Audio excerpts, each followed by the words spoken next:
একাত্তরের পরে এখন যে সময়টা ৫৪ বছরে এদেশের বামপন্থীরা কেন তারা মানে পায়ের মাপে জুতা না বানাতে যে জুতার মাপে পা বানাতে যে দশকের পর দশক তারা কিভাবে নষ্ট করেছেন, এই বিষয়টা মাহবুবুল্লাহ ভাই নিশ্চয়ই তিনি লিখবেন এবং লিখলে আমরা সমৃদ্ধ হব এবং আমরা অনেক বেশি উপকৃত হব।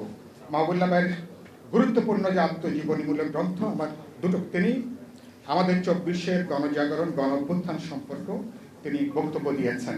তার বক্তব্যের দ্বিতীয় সংস্করণে এই সম্পর্কে কিছু বক্তব্য আছে। আমার দুটো পর্যবেক্ষণ, একটা হচ্ছে যে আমরা আমাদের ইতিহাসের অসাধারণ গণজাগরণ গণ অভ্যুত্থান হয়েছে, গোটা একটা ব্যবস্থাকে আমরা বিদায় দিয়েছি, একটা স্বৈরতান্ত্রিক ফ্যাসিবাদী ব্যবস্থাকে, কিন্তু নতুনভাবে নতুন কোনো স্বপ্ন জাগানিয়া, কোনো আশা জাগানিয়া, কোনো বিকল্প ব্যবস্থা এখনো পর্যন্ত মানুষের সামনে অনুপস্থিত। দেশের সামগ্রিক রাজনৈতিক ভারসাম্যের মধ্যে গুরুতর পরিবর্তন হয়েছে, ভারসাম্যের পরিবর্তন হয়েছে।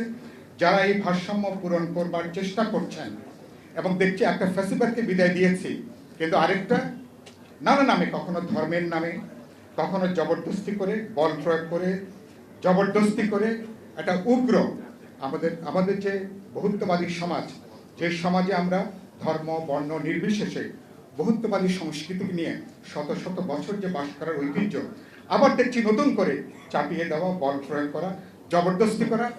আমাদের অভ্যুত্থানে বিশাল যে সম্ভাবনা, ভেতর থেকে তাকে নষ্ট করবার আমাদের মধ্যে একটা ঐক্যের পরিবর্তে নতুন করে হিংসা, ঘৃণা, মারামারি, হানাহানি ছড়িয়ে দেওয়ার তৎপরতা চলছে।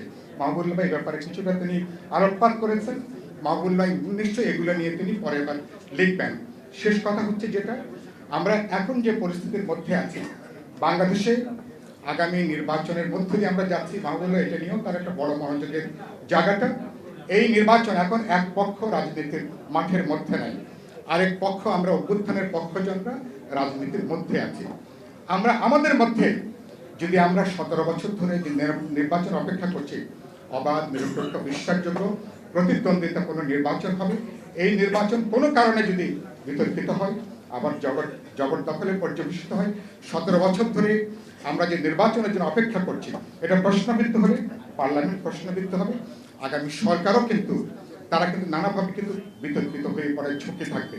ফলে অভ্যুত্থানের অংশীজনদেরকে বলবো, চলেন আমরা আলোচনা করি, কথা বলি, বিতর্ক করি, কিন্তু নিজেরা রাজপথের সহিংসতায় আমরা যেন জড়িয়ে না পড়ি, তাহলে গোটা অর্জন অভ্যুত্থানের এটা কিন্তু বিসর্জনে চলে যাওয়ার আশঙ্কা তৈরি করবে।